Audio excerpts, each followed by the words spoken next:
On a parlé beaucoup de l'opérationnel, on a parlé aussi du management de projet, on a parlé du BIM, mais il fallait qu'on additionne la planification stratégique. Euh, Pourquoi? Parce que la planification stratégique, maintenant, elle est devenue, on va dire, un important axe dans la gestion de projet. Quoique, hier, on parlait de la planification stratégique dans l'entreprise, mais avec l'importance que la gestion de projet a pris, on est parti d'une gestion de projet à un management de projet euh, qui a introduit la planification et les autres processus. Donc, ce qui a fait que les intérêts et les intérêts des parties prenantes ont pris un peu de place, ce qui fait que maintenant, pour que le projet soit plus objectif, il doit prendre en considération la planification stratégique pour aboutir aux objectifs réels. Donc, pour juste une petite introduction par rapport à mon profil, donc je suis un ingénieur en génie civil, j'ai un master spécialisé, je suis plus spécialiste dans les projets de réhabilitation et adaptation, et je fais du management et je suis consultant en management et développement organisationnel avec certaines entreprises. Bon, pour les axes que je vais développer, ça sera un petit historique par rapport à la stratégie.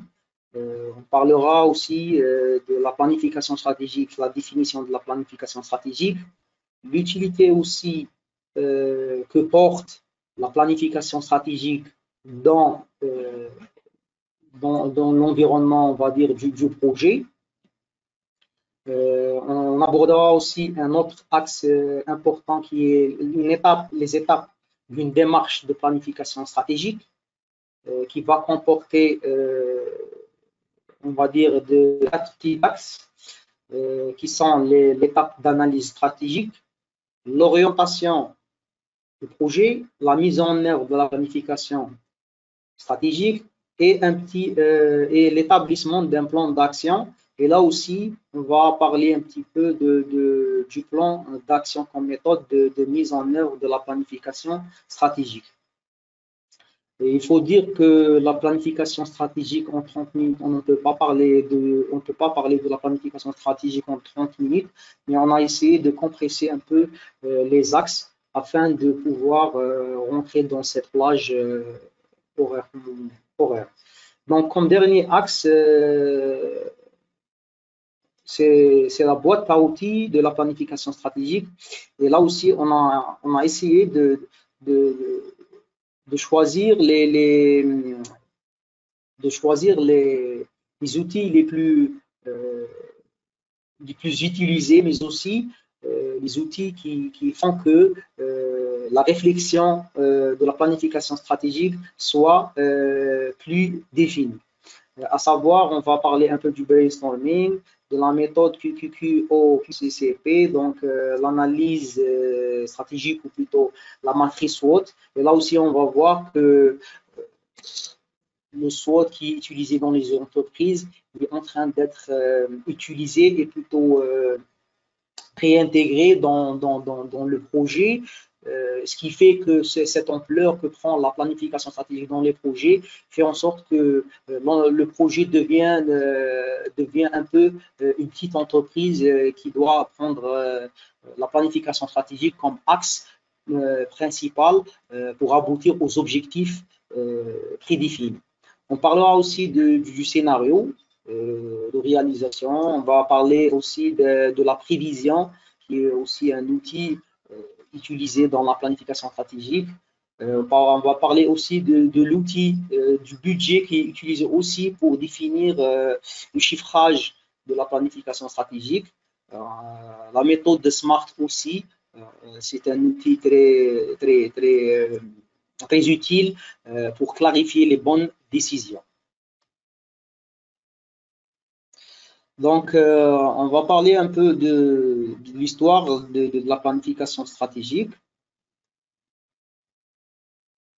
Donc, la planification stratégique, on a commencé à parler de la planification, de la stratégie moderne en Europe au XVIIIe siècle, donc avec un certain Jean-Jacques Amiot. Néanmoins, il faut savoir que la stratégie moderne remonte au VIe siècle avant Jésus-Christ avec ce général Sun Tzu, euh, qui est le père, on va dire, de la stratégie militaire. Donc, il a édité un ouvrage qui est très réputé dans le, on va dire, dans le créneau de la stratégie, qui est l'art de la guerre, qui a défini les principes de la planification du management et du leadership, c'est-à-dire de tout ce qui englobe la stratégie. Et donc, pour ceux qui veulent avoir cet ouvrage, donc il existe sur Internet. Il existe aussi comme un livre audio sur YouTube. Donc voici Sun Tzu qui a mis en évidence la stratégie. Dans la deuxième axe, donc on va parler de la planification stratégique. Donc on parle de la planification stratégique comme une arme de grande puissance, mais surtout comme une puissance qui est méconnue aussi. L'environnement qui entoure la planification est plein d'obscurité parce qu'il fait valoir des intérêts qui sont cachés, des parties prenantes. Il faut savoir aussi que la gestion de projet maintenant, c'est plus une seule partie. Il y a, comme il l'a cité M. Khalifa, il y a un maître d'ouvrage, des fois il y a un maître d'ouvrage délégué, il y a des d'études, il y a un contrôleur interne, il y a un contrôleur externe, il y a des laboratoires, il y a un contrôleur technique, il y a des entreprises, il y a des sous-traitants, il y a énormément de parties qui sont une partie intégrante du projet. Et ce qui fait que cette obscurité vient de l'intérêt des uns et des autres, comme l'a souligné Qasim. Donc, le besoin des uns des autres, le projet peut dévier de sa trajectoire si on n'a pas cette vision globale, à savoir la planification stratégique du projet, afin de pouvoir aligner tous les parties vers l'objectif réel du projet. Donc, il ne reste que la planification stratégique en gestion de projet, mais autre qu'un cycle de réalisation. Alors, si on parle alors c'est quoi un scénario? Donc, comme son nom le dit, c'est une imagination séquentielle de ce qui va être réalisé, prenant en compte le fameux chemin critique. Donc, ce chemin critique dont vous pouvez vous renseigner sur les livres de la planification, comment on le calcule sans pour autant rentrer dans les détails de calcul de ce chemin critique. Donc, j'ouvre une parenthèse sur le scénario. Donc, comme son nom le dit, donc un scénario n'est jamais parfait. Cela demande qu'il doit y avoir une certaine agilité, mais aussi un pouvoir résoudre les problèmes comme outil prépondérant pour respecter les jalons des deadlines, c'est-à-dire les dates limites d'exécution des tâches. Donc pour le troisième, plutôt le deuxième point de l'axe, l'utilité de la planification stratégique. D'ailleurs, c'est un point qui est important. Donc, ne pas avoir un plan stratégique revient à naviguer sans une carte, sans carte dans des eaux inconnues, comme on l'a schématisé dans cette photo-là. Donc, cela revient à travailler dans un environnement sans repérer, sans repère, donc sans se repérer ou sans repère, mais aussi faire face à des situations imprévues dont on parlait sur Karim Khefa, donc c'est la gestion, la gestion des risques. Quoique la planification stratégique prend ces détails, on va dire, ou ces situations imprévues, donc pour pouvoir prendre les directives qui répondent à la problématique, quelle que soit concurrentielle euh, ou opérationnelle. Donc, si on veut donner un exemple d'un projet, alors il faut savoir qu'il y aura énormément d'obstacles. Ces obstacles seront d'ordre organisationnel, conflit d'intérêts. D'ailleurs, comme je l'ai soulevé, donc il y a des parties des bureaux d'études, des maîtres d'ouvrage, des entreprises, des contrôleurs. Donc, chaque partie veut amener le projet à sa manière, à sa vision, pour autant préserver les intérêts des uns et des autres. Donc, un maître d'ouvrage, il veut être le maître à bord. Un bureau d'études veut que son œuvre soit exécutée selon sa conception et son imagination, mais aussi la gestion de projet soit effective par rapport à ses objectifs fonctionnels. Ça veut dire s'il appartient à une multinationale, ça veut dire qu'ils ont des objectifs par rapport à des zones, surtout dans les projets à caractère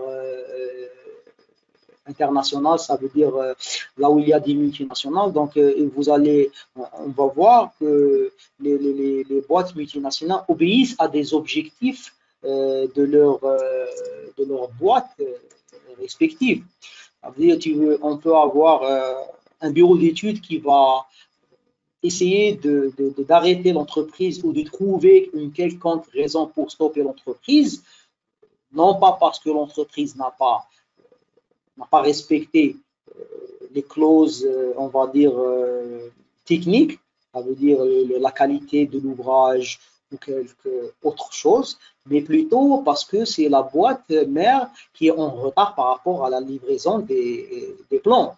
Donc, vous allez avoir des manipulations de l'ordre de ça. Donc, les maîtres d'ouvrage, des fois, ils sont, je ne vais pas dire tout le temps, mais des fois, ils sont vraiment sont, on va dire, absents par rapport à ce genre de stratégie et ils peuvent être manipulés d'une manière ou d'une autre et dévient complètement sur les objectifs du projet ou complètement changer un ouvrage qui pouvait être livré en 2 mois et le remplacer par un autre ouvrage qui va coûter plus. Ils vont monter tout un dossier technique pour retarder, on va dire, les jalons de telle façon à avoir plus de temps. Donc, ils vont prévoir un ouvrage de 6 mois pour qu'il soit prêt pour livrer des plans ou des procédures demandées par le maître d'ouvrage. Donc, on aura beaucoup de monde qui voudra imposer donc, sa présence sur les lieux d'une manière ou d'une autre. Donc, surtout j'ai remarqué ce genre de problème là où on n'a pas une structure de management de projet, ça veut dire c'est les PMQ, donc les plans de management de projet, les PMQ, PMA, donc les structures qui sont bien ficelées afin de représenter et définir la fonction de chaque intervenant dans le projet. Donc, la planification stratégique permet à chaque intervenant d'intervenir au moment où il va intervenir et de faire cette limite entre les intervenants dans le fonctionnement, du bon fonctionnement du projet. Donc, sur le troisième axe, on parlera d'une démarche, de la démarche de planification stratégique. Donc, le recours à l'intuition est un facteur prépondérant dans cette étape, mais surtout aussi facultatif. Ça veut dire l'intuition dans l'analyse stratégique, elle est plus puissante parce que, comme on l'a dit, donc elle fait la stratégie, elle recourt à un monde plutôt, à un environnement un peu obscur et méconnu. Donc l'intuition est un facteur prépondérant, on va dire. Les points dont on doit avoir les réponses sont le diagnostic du projet, donc les forces et les faiblesses, les opportunités et les menaces sur chaque ligne de conduite. Et cela, c'est toujours pour bien définir le besoin. Donc, quand on définit bien le besoin, ça veut dire le coût, le délai, et la qualité de l'ouvrage. Donc, c'est les trois objectifs principaux dans une planification, plutôt une analyse stratégique. Donc, le deuxième point, c'est l'orientation. Donc, l'orientation, c'est quoi cette étape? Donc, c'est porter une critique fondée sur la faisabilité de la ligne de conduite de la vision. Donc, par rapport à la capacité réelle à réaliser le projet. Donc, il faut savoir que l'orientation, c'est de pouvoir savoir si on a ces capacités de réaliser ce projet ou de gérer le projet. D'ailleurs, c'est d'où la question de M. Baboré qui a soulevé le fait de la délégation d'ouvrage. Donc, dans cette étape-là, on peut dire que la décision du maître d'ouvrage de voir est-ce que il y a la possibilité de pouvoir gérer le projet par lui-même ou complètement déléguer le projet à une entité qui sera à porter le projet sur le rivage. Donc, là aussi, il y a un point très important, superposer chaque vision sur la culture des acteurs du projet. Donc, chaque projet a une culture propre au client. Donc, si on a une vision, on doit la porter aux acteurs prenants du projet, mais aussi ça se fait au niveau de la conduite des réunions et lors du projet de faisabilité. Donc, les acteurs doivent avoir cette notion de la vision du maître de l'ouvrage ou du propriétaire ou du client vis-à-vis de sa gestion du projet et la réalisation du projet.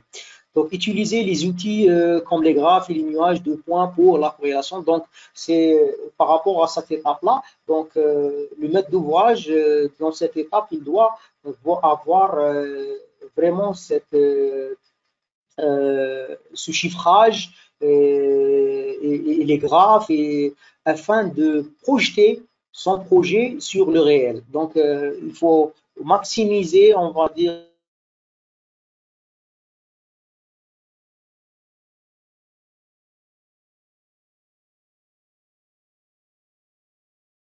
ça s'est coupé apparemment.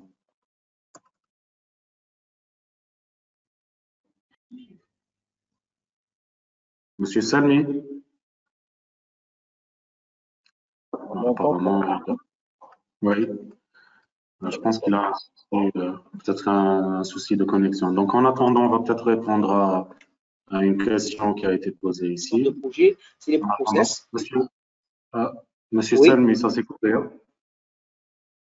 À quel moment? À quel moment ça s'est coupé? 10 à 15 secondes. Comment? 10 à 15 secondes. Très bien. Donc, je reviens sur la... On reviendra à les questions plus tard. Donc, sur la mise en œuvre, donc, comme on a dit, donc, le travail consiste à prévoir des programmes de développement stratégique, à savoir les plans d'action, les plans d'inspection et des tests, les programmes de coordination, les programmes d'achat et les programmes de recrutement. Ça veut dire, dans cette étape-là, le maître d'ouvrage devra avoir ces informations que va prendre soit l'entreprise, soit le bureau d'études sur sa gestion, sa propre gestion, pour pouvoir avoir cette visibilité de la réalisation de son projet. Ensuite, on verra l'établissement du mécanisme communément appelé en gestion de projet, les process, afin de pouvoir assurer la fonction organisationnelle dénommée processus. Ensuite, on aura le développement des procédures et des plans d'inspection. Et en finalité, on aboutira à un plan d'exécution et des plans d'action. Là, c'est pour aider plutôt le maître d'ouvrage à pouvoir gérer le projet et de schématiser la gestion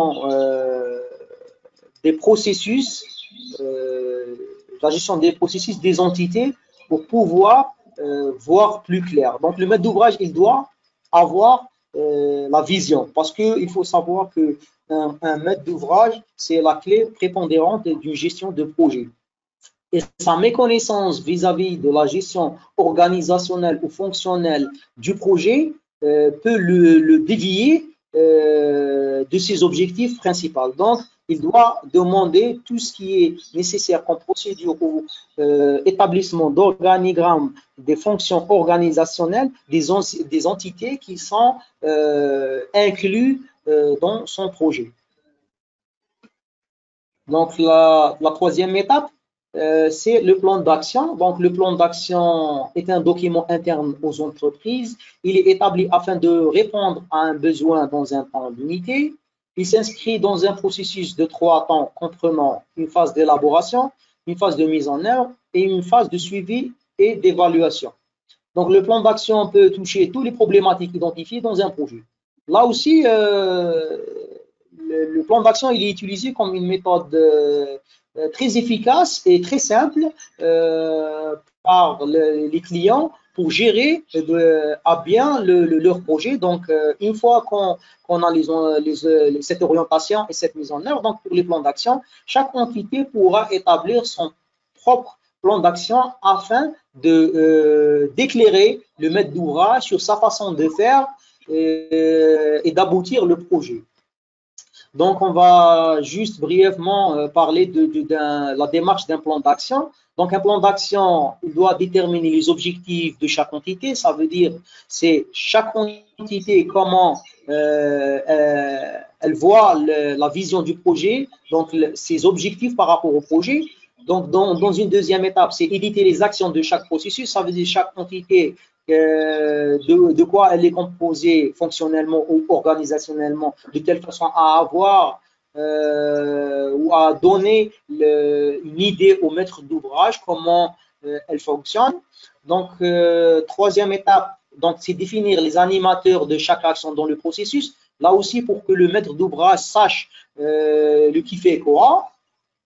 Donc, détailler les actions subordonnées dans le process, fixer les délais de réalisation des actions. Et là aussi, je vais citer ce que j'ai dit sur la partie fonction organisationnelle. Ça veut dire, quand on établit les fonctions organisationnelles, on fait sortir les process, comment les process fonctionnent, les procédures de travail, les plans d'inspection et de test. Et ça facilite énormément au maître d'ouvrage la visibilité vis-à-vis de l'intervention de chaque acteur dans un projet. Et comme dernier point, donc mettre en place les indicateurs de mesure de performance. Et là, c'est pour donner une idée au maître de l'ouvrage ou au client plutôt comment on est en train de développer notre structure et comment il peut lui-même vérifier la performance de l'entité ou la partie prenante dans le projet.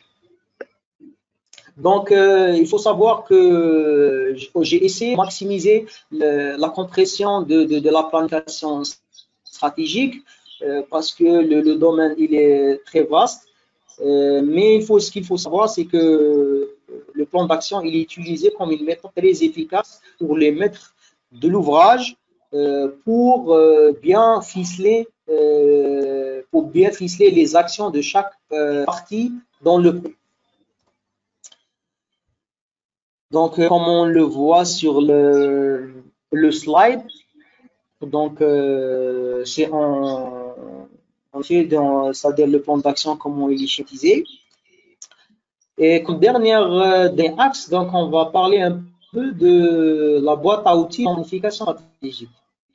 Mais avant tout, j'attire l'attention que la planification stratégique comporte plusieurs outils. D'ailleurs, pourquoi les outils existent, pourquoi il existe beaucoup d'outils parce que, comme on vient de l'avoir par M.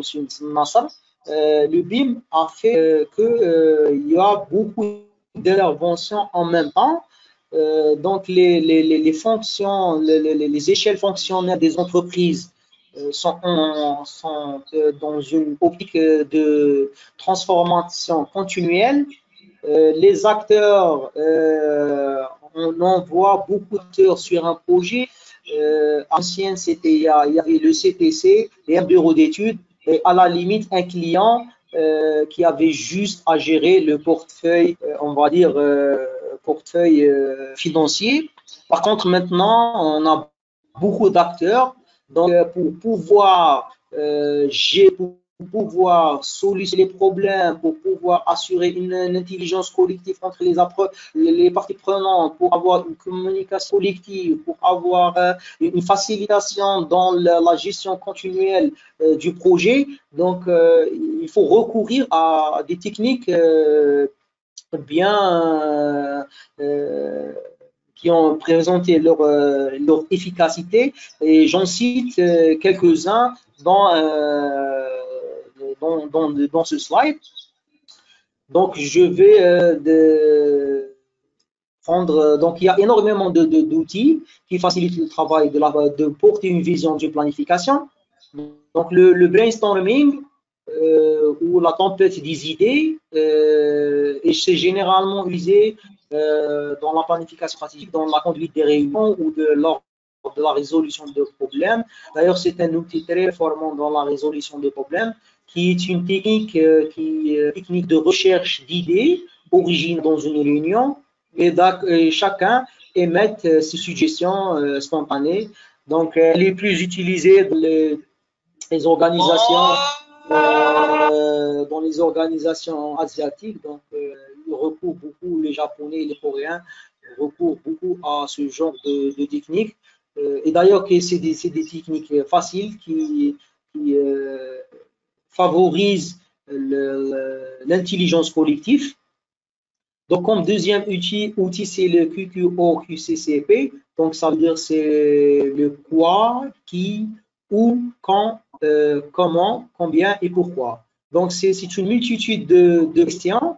Donc, si on a une vision, il faut se poser les questions, le quoi, qui fait cette idée, cette tâche, qui va la faire, quand il va la faire, comment il va la faire, ça coûte combien s'il va la faire et pourquoi il devra la faire. Donc, appeler aussi une méthode de questionnement. Donc, c'est un outil d'aide à la résolution de problèmes comportant une liste quasi exhaustive d'informations sur la situation. Et je reviens toujours sur la planification stratégique, comme c'est un environnement qui est plus obscur, donc la vision, elle n'est pas réaliste. Donc, pour pouvoir prendre cette idée, cette vision du subjectif à l'objectif, donc il faut se poser une multitude de questions afin de transformer cette idée imaginative ou cette vision imaginative en une action réelle. Donc, l'analyse SWOT ou la matrice SWOT, donc c'est un outil de stratégie en entreprise permettant de déterminer les options offertes dans un domaine d'activité stratégique. Dans l'activité stratégique, donc pour chaque projet, donc on a dit que le projet il est devenu à la force des choses, petite entreprise.